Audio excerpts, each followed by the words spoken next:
सत्साहिब गुरु तेरा ही आसरा। प्यारे बच्चों,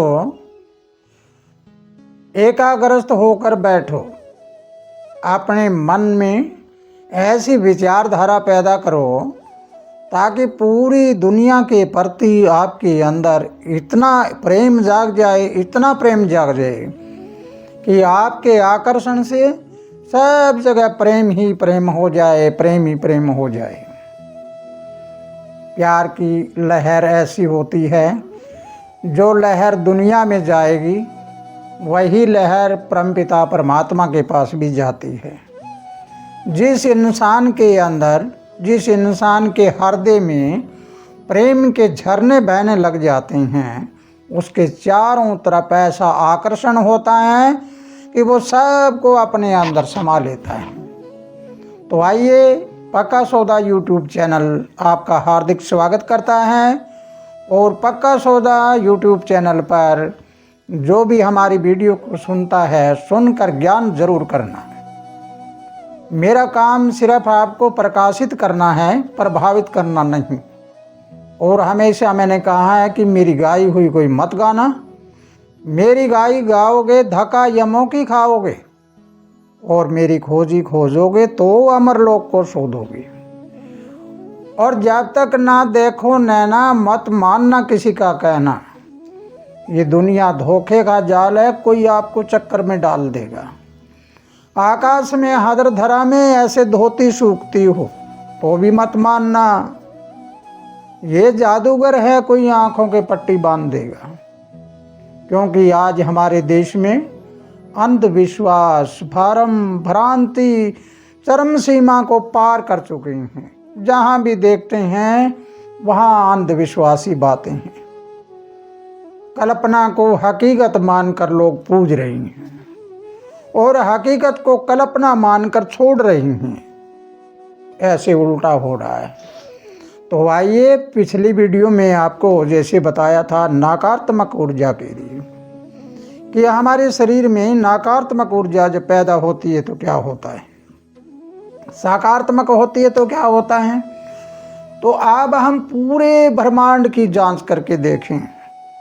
और आपने ये भी सुना है कि जो पिंड में, यानी यहाँ से लेकर नीचे तक, यानी अंगूठी से लेकर चोटी तक, ये हमारा पूरा ब्रह्मांड, ये पूरा ऊपर वाला ब्रह्मांड दोनों एक हैं।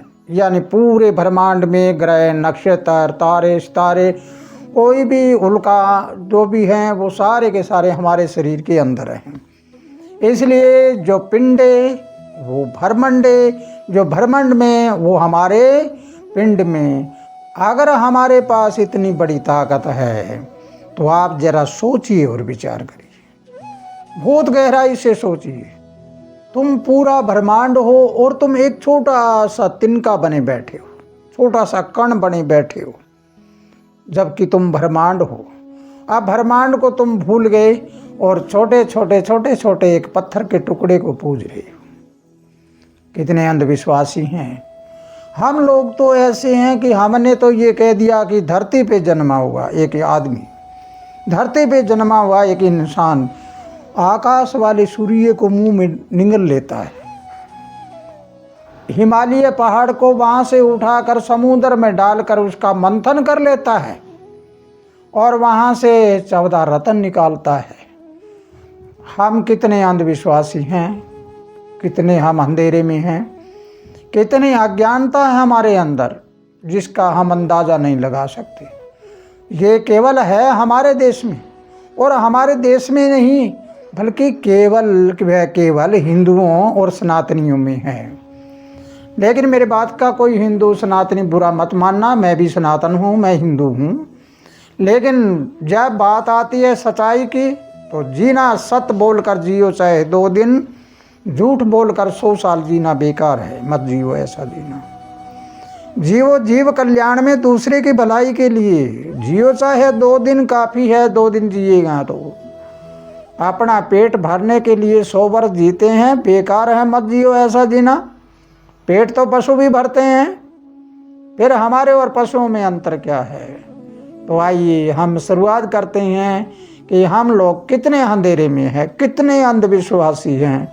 हमने अपने सनातन धर्म को कहाँ पहुँचा दिया, हमने अपने ज्ञान को कहाँ पहुँचा दिया। हम खोज किस चीज़ की कर रहे हैं। विदेशों में आप देखते हैं, चाहे पश्चिम संस्कृति में देखें चाहे कहीं देखें, वो लोग खोज में जुटे रहते हैं, विज्ञान के तरीके की खोज करते रहते हैं। हम लोग देवताओं की खोज में जुटे रहते हैं। हम तो पत्थर को घड़ा और मूर्ति बनाते ही, और हम तो उसके आगे माथा टेक कर कहते हैं महाराज ये दीजिए। पत्थर की मूर्ति आपको पानी नहीं पिला सकती, पत्थर की मूर्ति आपको कमा के दे सकती है, लेकिन कुछ लोगों को देती है। हमारा एक मूर्तिकार है, तो मैं कई बार उनसे पूछा करता हूँ कि आप तो, आपकी फाइनेंशियली दशा कमज़ोर है, आप वाले बनाई हुई मूर्ति कितनी धनवान है। जब तुम अपने हाथ से मूर्ति बनाकर एक मंदिर में रख देते हो तो लोग आते हैं और मूर्ति को माथा टेकते हैं और पैसे चढ़ा देते हैं। और कुछ लोग तो मूर्ति को दूध भी पिलाते हैं, उसको खाना भी खिलाते हैं। तो आप सोचिए ज़रा कितना बड़ा अंधविश्वास। लेकिन मूर्ति पूजा का अगर सही मायने में देखा जाए तो क्या था ये? सनातन धर्म में मूर्ति पूजन का क्या था, असलियत क्या था? इसमें देखते हैं तो जब कोई काल्पनिक मूर्ति बनाई गई, किसी का नाम लेके बनाई गई, उसका मतलब ये था कि ये मूर्ति वाली ताकत हमारे अंदर है, और इस मूर्ति वाले गुण अगर मैं धारण कर लेता हूँ तो ये पत्थर में भी भगवान है, अर्थात कण कण में ही परमात्मा है। और अगर मूर्ति वाले के गुण मैंने धारण नहीं किए तो ये केवल एक पत्थर ही है, पत्थर पूजने से कुछ नहीं बनेगा। इसलिए हम लोग इस बात को समझ नहीं पा रहे। एक कथाकार ने हमें बता दिया कि ये बात ऐसे थी, तो हमने मान लिया कि ऐसे हैं।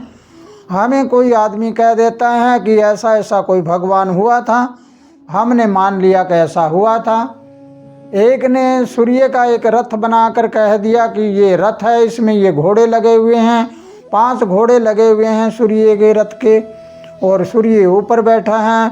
तो सूर्य तो धरती से सैकड़ों गुना बड़ा है, आग का गोला है, तो सूर्य कहाँ बैठा है? इसका मतलब बताता हूँ आपको आज। बच्चों बड़े गौर से सुनना है, कभी भूल मत जाना। तुम्हारे हृदय को देख लेना, हृदय की पंखुड़ियों को देख लेना। ये घोड़े हैं इस हृदय के लगे हुए। हृदय में सिंह राशि का वासा होता है, हृदय में सूर्य राशि का यानी सूर्य ग्रह का वासा होता है। इसलिए ये प्रैक्टिकल था, ये अनुभव था कि ये सूर्य का रथ हमारे इस शरीर को चला रहा है। अगर हृदय तुम्हारे अंदर ना हो तो क्या होगा? तुम जिंदा नहीं रह पाओगे। सूर्य तुम्हारे शरीर में आत्मा होती है, अगर आत्मा ना हो तो क्या होगा? तुम जिंदा नहीं रह पाओगे। इसलिए ये रथ हमारे हृदय में है। वो आकाश वाले सूर्य के वहाँ कहाँ घोड़े हैं? घोड़े हैं तो कितने बड़े होंगे उसके। सूर्य तो अधरधरा में लटका हुआ है ऐसे, और ये तो आकर्षण है, गुरुत्वाकर्षण है, ग्रेविटी पावर है, सारी एक दूसरे में आकर्षण हो रहा है, चुंबकीय शक्ति है। तो आओ हम सिद्धांत के ऊपर चलें, ज्ञान और विज्ञान के साथ चलें, अंधविश्वासी बातों को निरस्तर कर दें, अंधविश्वासी बातों में अपने दिमाग को खराब ना करें। हम नई नई खोज करें। संत मत में संत और वैज्ञानिक एक होते हैं, लेकिन जो वैज्ञानिक हैं और संत हैं उनमें एक बीच में दीवार खड़ी हो गई। इसलिए क्योंकि संत हैं वो अंधविश्वासी बातों को ज़्यादा बोलते हैं, इसलिए वैज्ञानिक अंधविश्वासी बातों को मानते नहीं।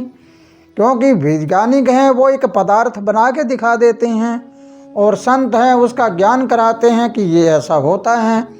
लेकिन हमने कल्पना को वो हकीकत मान लिया, और वैज्ञानिकों ने कल्पना को सिद्ध करके बता दिया कि ये बात ऐसे है। ये अंतर है। और राजा और संत में भी अंतर नहीं होता, लेकिन राजा अपनी राजशाही ही चलाता है, संत अपनी संतशाही चलाता है, दोनों में फिर भिन्नता है।